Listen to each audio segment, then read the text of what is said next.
Hey guys, welcome to another show on Space to Live. My name is Laksh, I'm your host for tonight, and we're back with another episode of our Thursday night talks. And tonight, as you'll see, we've got another very special guest on the show. Hi Daria, how are you doing? Hey, hello. I'm very well, thanks. Thanks for inviting me, and I'm very happy to be here. Awesome, raring to go for another great talk. Now, for those of you who don't know, Daria is the head of operations at AstroAgency. And today we're going to be talking about how space has a marketing problem. That's the space industry or the space sector. It has a marketing problem. Now, if you guys have any questions throughout the show, let us know whether you're joining us on Facebook or YouTube. Type it into the comments and we will see it pop up right here. And hopefully Daria or myself will be able to help answer your questions. So let's talk a little bit about your role with AstroAgency. Forgive me. What do you do at AstroAgency? So at AstroAgency, I'm a head of operations, and I'm in charge of making sure that all the processes work on a daily basis. I also make sure that our company delivers good quality services to our clients. So services is my main focus, but AstroAgency is still a startup. So, at every startup, people do everything basically. We're not limited to one specific role with that narrow job description. No, normally you do a lot of things. So I also am involved into brand building strategies writing for our clients, as space experience does help me, and this is one of our distinctive features of our agency, that most of people have space experience. So I do take part in writing those and keeping good relationships with clients with some of them. So these are like my most frequent tasks that I would have on a daily basis. Awesome. Now, AstroAgency are not actually just based in the UK. They're based around the globe, aren't they? Yeah. And you're actually joining us from Ukraine, which is a couple of hours ahead. So I know it's going to be a late evening for you. So thanks so much for taking the time out. Yeah, we are a big team, and again, it's a pleasure to have evening here and to talk about something that matters to us. So yeah, we're a very big team and very international. We have stuff all around the globe. I would say it's Europe, it's Canada. I'm in Ukraine, and Europe. We also are based in different countries. UK, obviously, and we are headquartered in Edinburgh. So we're currently around 20 people, like more than 20 staff, full time and part time, and all based remote, all based all around the world, and we are expanding. So yeah. Wow. How is it working for a company which is global and you're all remote? Of course, the whole world has changed to remote over the past couple of years, but having kind of people based around the globe is a little bit different, isn't it? It's different, yeah, and I would say it's a challenge sometimes, because when you're growing so rapidly, like 2 years ago, we were one people and zero clients. Then Wow. later we were like three people and two clients, and now we're around 20 staff and more than 30 projects and clients that we're involved with. Somehow, some of them are on a monthly retainer basis with us. Some of them are just projects, but generally, being remote was one of our principles. So we did it from the very beginning when we started the company. And when the whole world was turning to remote work, we already were doing that. That's why this transition period didn't really hurt us, but still it is a challenge when your team grows and we are all in different time zones. And it's not like the office work when you have somebody just next to you and you can hello and something immediately. And another challenge is that we all are in Zoom calls for all types of conversations, like formal meeting or informal chat. You go to Zoom and there is, no difference in that. So that's a bit of a challenge. But generally, that's exciting because we are so different, so cool. And I would never have worked with these people if I was just, working somewhere offline. True. Definitely, but we are now one big international team, which is super exciting. Do you guys have any plans of doing kind of an in-person team event anytime soon? Yeah, we do. We definitely want to have some events when we are able to travel. We actually do have like smaller team gatherings. For example, part of our team will go to IEC, to Dubai Expo, and will be part of this event. So they will have their little sub meeting. But wider team, yes, definitely. This is one of our team goals. You know, Yeah. inside Astro Agency, like let's have a corporate party where everyone joins. Yeah, something that we aim towards, definitely. Nice. Well, without further ado, let's get on to tonight's topic about how space has a marketing problem, and I'll hand it over to you to take the stage. Yeah, many thanks. I'll share the screen because I have some slides. Mm, Just give me a second. I hope that everyone can see the slide here. And we've met obviously already, and Daria. And apart from what you already know about me, that I'm head of operations at AstroAgency, I would also like to say that generally my experience in the UK space sector is 5 years. Before joining AstroAgency, I worked for two launch vehicle development companies. And my expertise is mostly around processes, brand building strategies, and startups. If you ask me about one thing that I can do very well, I would say this is given a start. Anything that needs strategy, plan, inspiration, motivation, anything like that, it's my area of expertise. So, starting this talk, I would like to introduce the topic with describing the situation that happens quite often to me. When I tell people that I work for the space industry, I normally receive several types of comments. One of them is around big Soviet rockets. People are asking me, are you working with big Soviet rockets? Because of my Ukrainian origin, obviously. Other people are asking, is it something around SpaceX? And obviously that's not true. So, and these all are adult educated people. They don't know anything about space or the industry. And I'll tell you why, because space has a marketing problem. I would say that we are not marketing what we have properly. Space has so much innovation out there. We have so many companies that change people's lives on a daily basis, but we're not talking about it. And I will be more specific about the problem itself. I would divide it into several categories and present a couple of groups of issues that we see as an agency during our work. So the first type of problem is that space industry is still can be called like a village community. We know each other very well. It is a good thing on on one hand because networking is still a very powerful tool. We do business through networking, you know, and mostly companies get their sales leads not from paid traffic, but from in-person meetings, for example. So this is a cool, powerful tool. But at the same time, where we only talk to ourselves, so we don't engage with others, with other industries, with other people, with different sectors, etc. So it's very closed. It's very people when they hear space, they're like, oh, okay, this is something not for me. You know, if they don't know anything about it, but it's not true. We should engage more, and I'll be talking about it next. The next problem that we see is connecting with the skills pipeline, and everyone talks about STEM, educational outreach. Companies go out there, take nice pictures at schools, you know.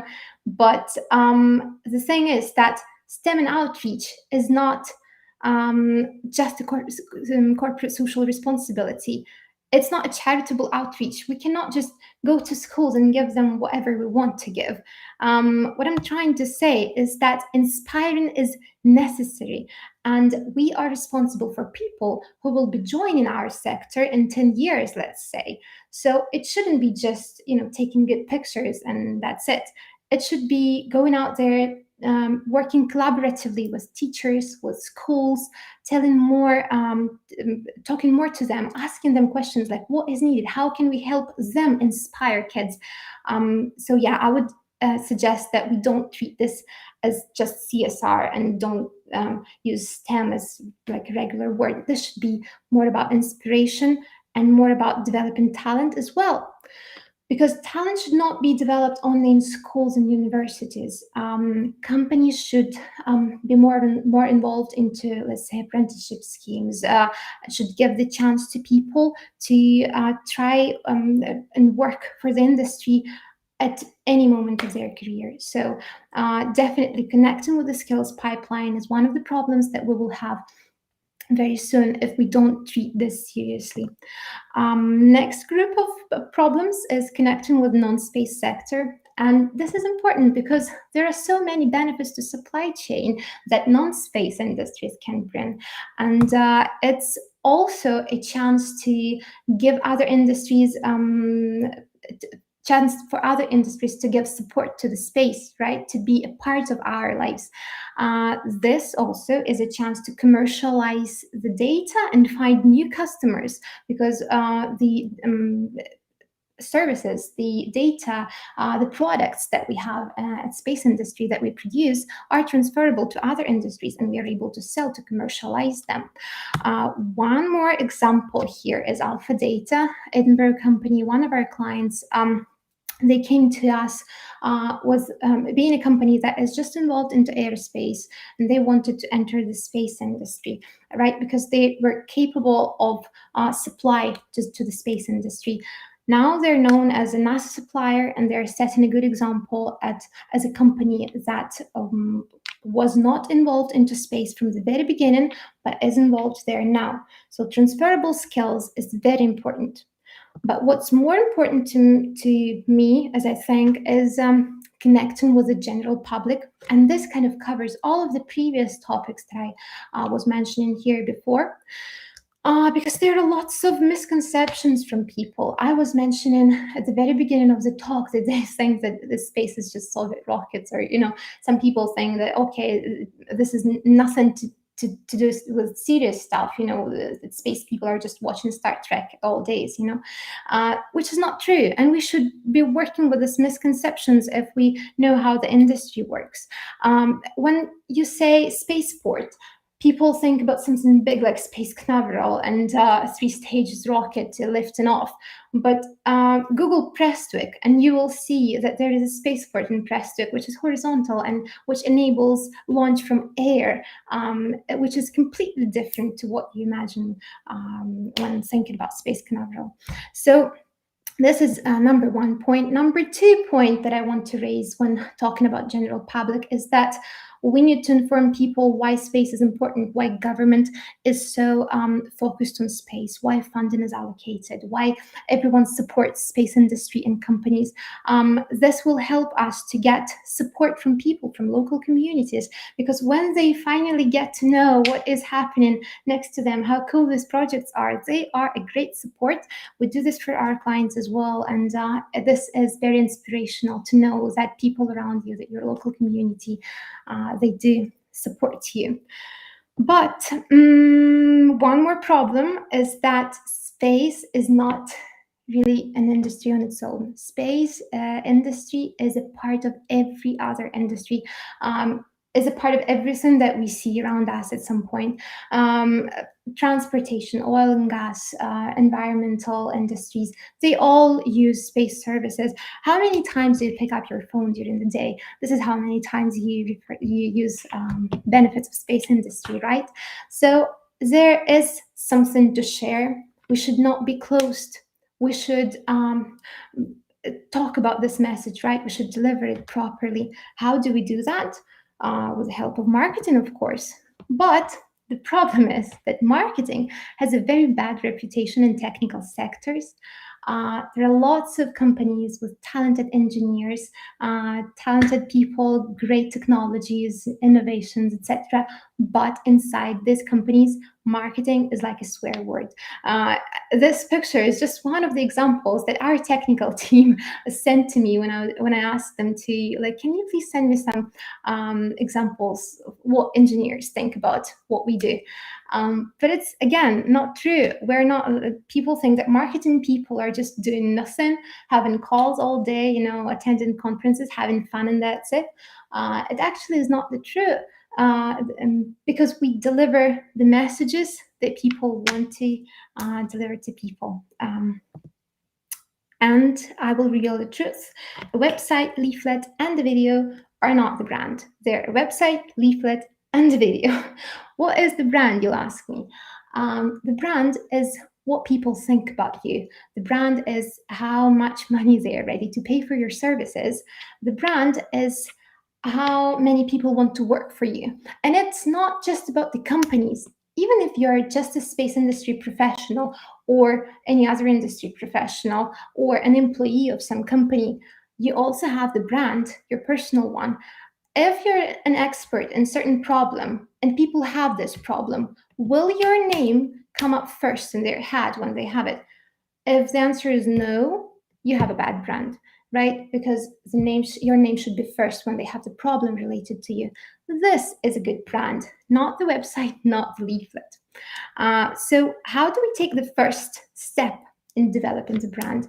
We need to answer a couple of questions around the concept, around the brand name, around positioning. And to all those people who are thinking that a complete vision and mission document is so boring, nothing to deal with reality, etc., I'll tell you that again, this is not very true, because vision and mission, I feel, are two base pillars that your company stands on. And you refer to these documents every time you have a question where that you don't have answer to, right? Vision and mission, by the way, should be filled in every 3 to 5 years. So it's not something that you change every month, right? This is something of a very long term. This is a long-term play, I'd say. So every time you don't know what to do, you go to your vision and mission document, and this brings you the answer, because you will outline your principles there, your core values, what you think is important for your company. This is everything that should go to these types of documents. Every time you outsource your marketing work, for example, you think about social media management and you want another company for you to do that for you, you just give them the documents and they already know the messages you are trying to convey there. So that's extremely important. And I think that these lines are all the questions that you need to ask yourself before building the website, before creating social media. And also, these are the things that you need to ask yourself if you are an expert or professional in a certain area. What are the messages that you are trying to tell people? What are the core values that you bring to people? This is extremely important to understand before doing any marketing activity, I would say. One more thing that I wanted to cover is 5 principles for space marketing. Again, we have thought of these because of our experience that we had during the past 2 years of working with AstroAgency. And the first principle is brainstorm. Again, lots of the answers are already within your companies, within your teams. Just ask the question, gather, talk, brainstorm, give out all the ideas, and you'll see how much potential you have. You'll see how many ideas are out there. You also need to react fast. We live in a very fast changing world, right? If something changes, if something does not work, you need to react fast and change the strategy, especially with marketing. Everything that is happening in the world should be noticed, and you need to react to these things somehow. For example, for social media, we do proactive and reactive types of posts. Proactive is when you plan to talk, let's say, about your team, about your services, whatever else. Reactive are something that we just pick up online and say what we think about this, right?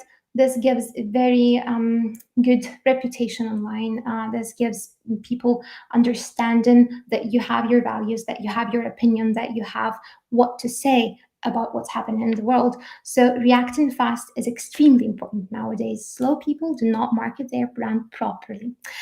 You also need to shout about progress because people cannot read your mind. They do not know what's happening to your company.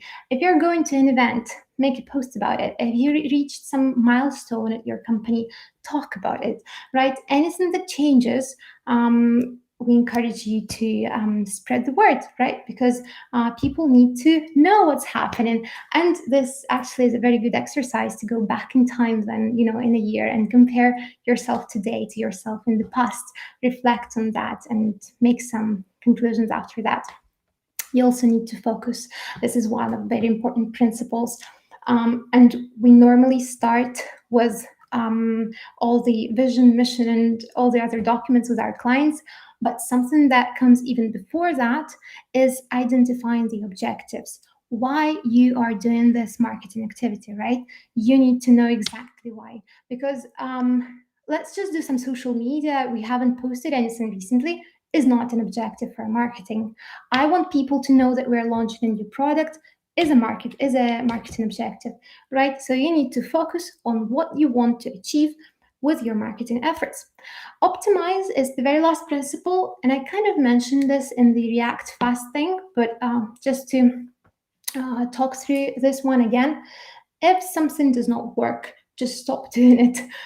With doing the same actions in marketing, I mean, you will not achieve different results every time, unless this is an SEO marketing, which is a very long-term play. So optimizing will help, and don't regret that you were preparing a wonderful social media strategy and it didn't work. You have a chance to change everything, right? So these were the 5 very important principles for space marketing. And the next slide gives the overview of what we do at AstroAgency, our services, what we offer to our clients. And I'll be finishing the talk soon, and I'm happy to answer any questions about any of the services related to space, because these are what we're competent in, right? Feel free to ask anything about strategic space sector guidance or whatever else you see on the slide. And just to summarize everything, I want to say that space does have a marketing problem, but the good news is that we are able to change it, and each of us who understands something about space and who is able to spread the word to talk about all the benefits that space brings to the Earth and more, we all can change the situation. So that's probably everything that I wanted to say, and happy to answer any questions that you might have. Great, thank you so much, Daria. That was amazing. That was so helpful. I learned so many things. It was like a crash course on doing branding. Even with it brought to mind, as you kind of alluded to at the start, in a startup, everyone does everything. And even with my role with Space Store, I've managed to do so many different things over the past 2.5 years, that all of those things that you were saying about having a direct message, for example, when you're doing a social media post, like this is the message. Let's not just do social media because everyone else does social media. Yeah. That was so interesting. Thanks so much. Thanks, and I'm happy that this was useful.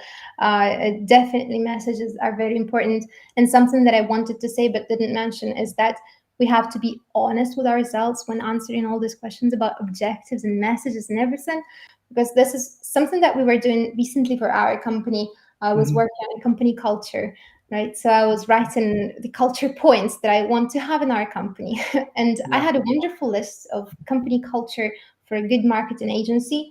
The problem was, this is not for our marketing agency. We have different culture, which has nothing to do with my perfect list.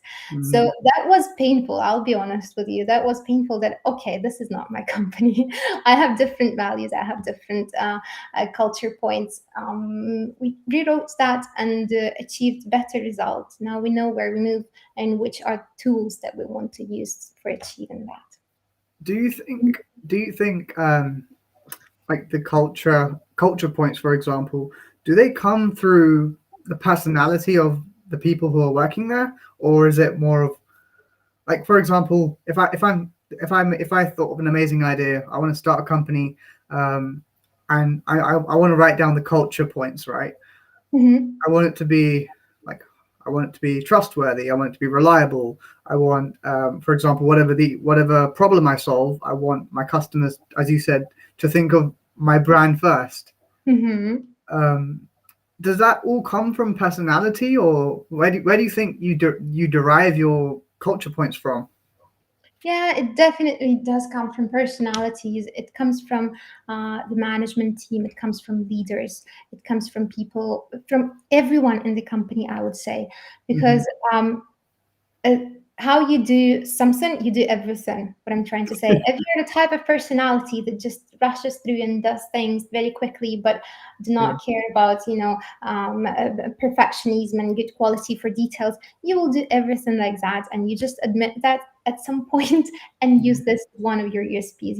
Like just don't take tasks that needs that level of detail.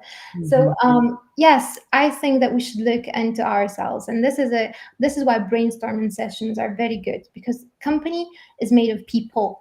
People are what are the ones who bring all the thought, culture, ideas, and everything to the company. So I would suggest that if you have a team, brainstorm, ask the question, and listen to what they say. You'll find out magnificent ideas.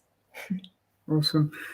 Just another point around that, actually. You mentioned how the space industry and companies in the sector have developed a village community, which I thought was Mhm. a great way to put it. Um, why do you think that's happened? Like, is it just the way the industry has evolved?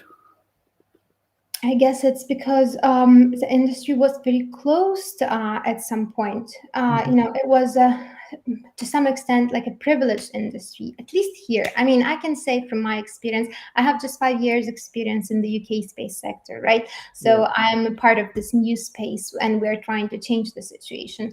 Here in Ukraine and all the post-Soviet countries and everywhere, space was a privilege. It was very closed. It was a closed community from the very beginning. So people are like, "Are you working in space?" Oh, okay, okay, good. So we're not asking questions. Yeah. Nothing was discussed. This was not a point of conversation. So it is such a privilege that we can talk openly about this now, because this was not the case previously.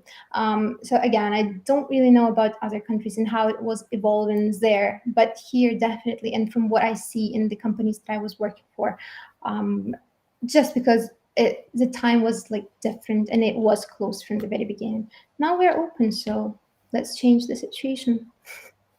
Awesome, yeah, and I'm glad companies like Astro Agency are helping brands and organizations do that. So hats off to you guys. Yeah, Um, definitely helping companies to tell the messages. And honestly, this is the very first thing that we do with every company. We ask them the question, what are you guys doing? What for? What is the message? What is unique about your product? It's not the website that we're doing the first thing. It's not the mm, leaflet.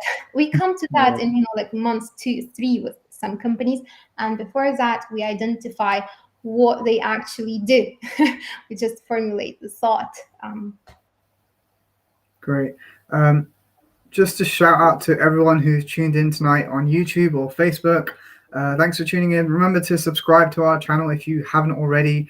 Go check out Astro Agency on their social media channels. They're doing a bunch of great things. Give us a thumbs up if you haven't already, and let us know if you have any questions. Let's come on to talk a little bit more about your day-to-day role. What kind of things do you do? So mostly today I am speaking to the team and trying to resolve any problems they have. Hello, team, if you're watching it. So yeah, trying to smooth the processes. As again, I was saying that 2 years ago we were just a couple of people and zero clients. Now we're 20 people and we're all remote. So it's important that we are on top of everything. So my day-to-day tasks involve setting up processes, new processes every time. Every time we set something up and everything is, arranged, something new happens. We have 5 more clients, 5 more people, and we have to change everything. So Mhm. that is what my role involves, and also strategy building. So this is something that I do a lot for the clients, because when you look at, I worked previously for business development and processes for different companies, right? Yeah. So I've been out there, seeing how companies should market themselves. That's why now when we see new companies, I normally take part in identifying what type of marketing tools they need to use, what type of marketing they want to involve, and what the messages should be. So that's something that I cannot step off from, and yeah, still involved in that part. And one more big thing that I'm doing is having like team calls and nervous, and still happy to lead those and talk to the team, chat to everyone, and make sure that everyone's happy. So Great. yeah, that's me. Awesome. You talked a little bit about processes.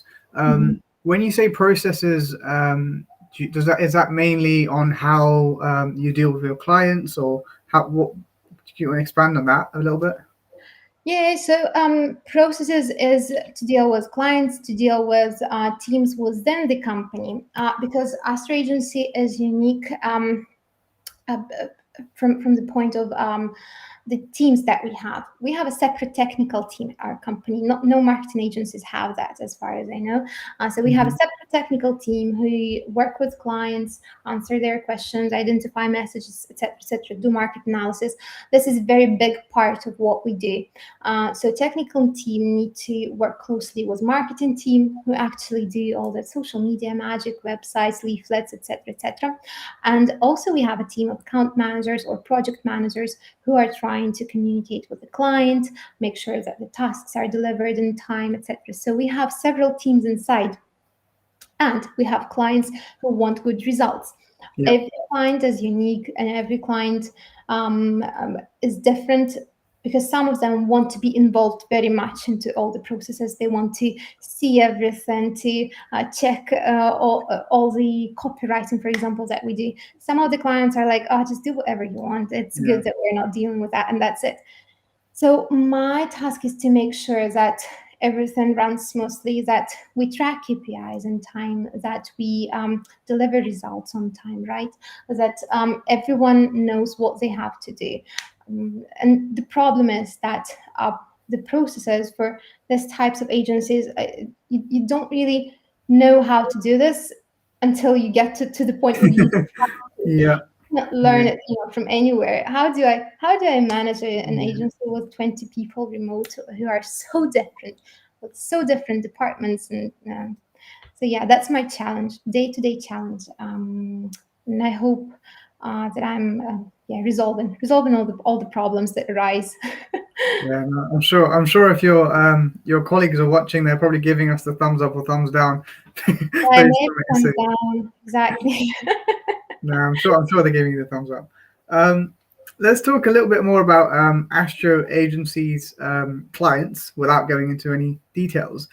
And just touching again on the village community thing we mentioned. Do you think your clients are kind of starting to come out of this shell a little bit, and that's one of the reasons they're with you?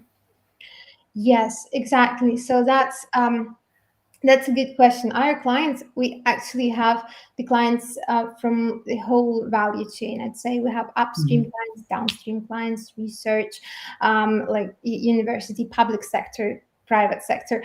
Everyone is there, so we know different viewpoints. Yeah. Yes, definitely. Companies started to come out of the shell. I was talking about Alpha Data, who wanted to enter the space sector. I mentioned Prestwick, who are spaceports, and they need to be out there. They need to be backed up by people.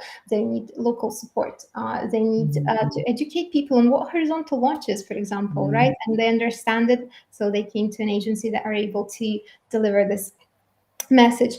There are companies, again, that want to specifically focus on their technologies, on developing their innovation. They Mhm. understand the value of marketing, but they don't really want to be involved with that. So they go to us and ask us to help with, let's say, social media or PR. People started to get that you need to be on the top of people's minds to get your sales done, right? Let's be honest, marketing always should result in like sales or brand awareness or whatever else to give you some profit so the company exists, right? So this is what we help companies to do. Great, that's great. All right. Once again, let us know if you have any questions in the chat. We're going to go on to the last segment of the talk where me and Daria are going to chat about a little bit more entrepreneurial side of things and how you got involved in the space industry. I don't really think that I have such a dream story, to be honest, because I studied literature and languages at university, but then decided to try the entrepreneurial journey and started my own small business. This is when I realized that I'm a better manager than a teacher or a literature expert. After I developed in management and decided the processes is something that I'm really passionate about. I was looking for a job and signed my first contract without knowing what the company is. So the company is still under NDA. One of the companies that I was working for still is under NDA, and it was from the very beginning. I didn't know the details. I didn't know what the company is, etc., etc. So. And then I discovered, oh wow, that's space. I wanted the job so much that involves processes and that involves management side. So I just agreed to the thing and discovered that space. I think it's just the destiny. That's it.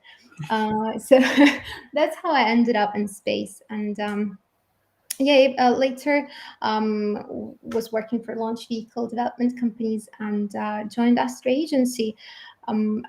Again, because the founder invited me to join him after I had a small break for family reasons from work. Yay! But again, mentioned to you before, having a baby and being involved in a startup is not the best idea.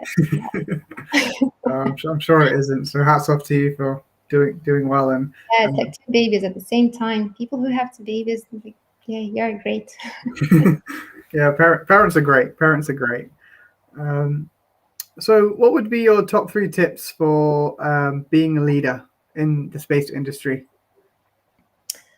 Top 3 tips. Oh my God, I was not ready for that question. But I definitely tip number 1 will be around people, because again, I'm talking a lot about how it all was a coincidence for me ending up in space, and I'm talking a lot about having a startup and having a baby, but this all would not be possible if I didn't have such a wonderful team and if I was not surrounded by these people. So tip number 1, surround yourself with people you like and with people that support you, and listen to them. Definitely, if you want to be a good leader, do listen to people and make sure that everything that they feel comfortable talking. That's what I'm trying to say. Because again, companies are made of people. That's the most important thing in leadership. Number 2, be agile. And I'm here like process manager is in the chat. Let's be agile. Let's respond to changes fast. Because I've seen so many projects when it's not working, nothing is successful, and people keep trying, keep doing, thinking that it will be good one day. No, there is a chance when you have to change the strategy. There is a moment when you have to change the strategy. That's what I'm trying to say. So yeah, that's tip number 2. And tip number 3 is something that I tell to my team all the time is don't limit yourself. Like, don't surround yourself with limits. Don't set, just 10 things that you do at work, 10 job duty description points, right? Don't do that. You can do anything you want. Today in this, year 2021, we're able to gain any knowledge we want. We're able to get any information we need. We're able to succeed at anything, literally. So don't limit yourself. Don't put those limits around you. And if you want to do something, feel free, just go and do it. Take this initiative. So yeah, these are probably top 3 points of leadership that I would point out. Great, thanks for those words of wisdom. We've actually had a few questions in the chat on YouTube. Jamie's asking us, what is the easiest first step for a space startup to take with marketing? The easiest first step for space startup. Again, first step is be honest, identify your values, your mission, vision, etc., and like create this base. You have something that I also want to say. You have to be consistent with your message, right? You cannot have 15 different messages that you like. Here is environmental message. Here is something else message, etc., etc. You cannot do that. No, you choose one message that you tell to people during, let's say, 2 years or so. This should be everywhere, on every slide, every exhibition stand, social media, etc., etc. This will be too much for you, definitely. You'll say, why is our logo on every slide, or why is our tagline on every slide? I don't want it there. It's too much. People don't see it as often as you do. If they see it once, that is good. So be consistent with your messages. Don't change it. Just choose one and put it everywhere, every social media platforms, events, etc. Go out to online events just now. Put this in the chat. So the first step, to summarize, is choose one message that you want to deliver and go and spread the word out everywhere you can, all the different tools, all different channels. And the first year, I would say, or at least 2, this is your message to go to. Awesome. Hope that answers your question, Jamie. Thanks for that. We've got Ground-Based Space joining us again tonight. Thanks for joining us. And Ground-Based Space is asking, do you think social media, YouTube in particular, is something the space industry needs to get involved with more? Of course, yes, 100% yes, because space industry can be so visual. First of all, I was talking about space being very closed community, right? People don't know what's happening there. People have never been to factories where rockets are assembled. If you have a chance to show the background, something behind the scenes at whatever company, this is cool. This is something that can be showcased. This should be showcased on YouTube, and this is very visual. People will enjoy seeing it. This is number 1 point. And number 2 point, look at how many space data companies we have. They have brilliant imagery, just brilliant. So all these pictures, this is so beautiful. We should be using it more and should be putting out more YouTube videos. Definitely, yes. Great. And just the other part of that question, which I missed, was, do you think that maybe space companies and organizations need to partner with space and science YouTubers, for example? Yeah, and this is a very good point. And this was on probably one of my slides, influencers and thought leaders. Definitely, yes. And this is how we can address the problem of people not being informed about what's happening in space. Again, we have a space company who are very technical, great in innovations they are developing, right? But they are not telling this out to people. Nobody knows about this. They're telling this to their friends, to somebody in the industry, to somebody at the conference that they see. But the general public don't know that this technology is available, don't know how this changes everyday lives. So it's always good to find someone who is able to tell the story to people, to deliver this message to general public. So answer is yes, definitely. We should do this more. Happy to be involved with any of our clients, and if anyone wants to help with spreading out the message, happy to work with you guys. Awesome. Yeah, do get in touch with AstroAgency. Check out their website. Check out their social media. They're doing some great stuff, helping out the space industry across the globe. Thank you so much to everyone who's tuned in tonight. It's been an absolute pleasure speaking to Daria. You've given me and hope the audience so many golden nuggets, as I like to call them. I'm definitely going to be watching this YouTube video back and looking at some of the slides you showed, because they were really, really useful. And I think we all can learn something from the talk tonight. I hope you've enjoyed it. Yeah, many thanks. Many thanks for having me and for talking to me about this important subject. And I am very happy again that some of the slides were useful and some of the parts of the talks were of use to you guys.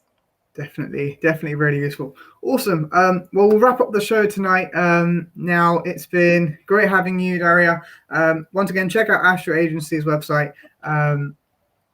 And we will see you again on Tuesday with Nick and Terry's Space Roundup. So be here at 7:30. We'll be live to bring you the latest and greatest space news.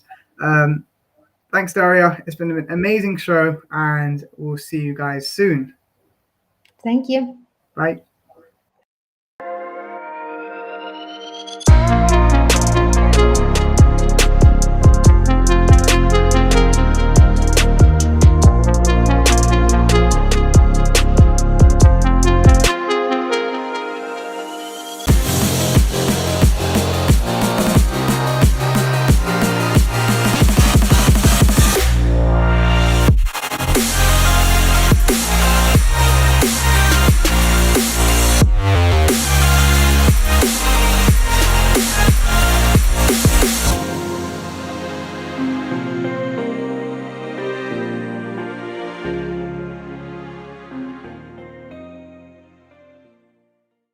Hi, my name's Nick Howes, space enthusiast, author, writer, broadcaster. Hi, I'm Terry Mosley, past president of the Irish Astronomical Association, lifelong astronomy and space nerd, absolutely fascinated by everything, both man-made and natural up there. So every 2 weeks, Terry and I give you the latest, hottest news from space and human spaceflight, robotic spaceflight, and what's happening up in the skies. Please tune in to us every fortnight with the Space Stuff.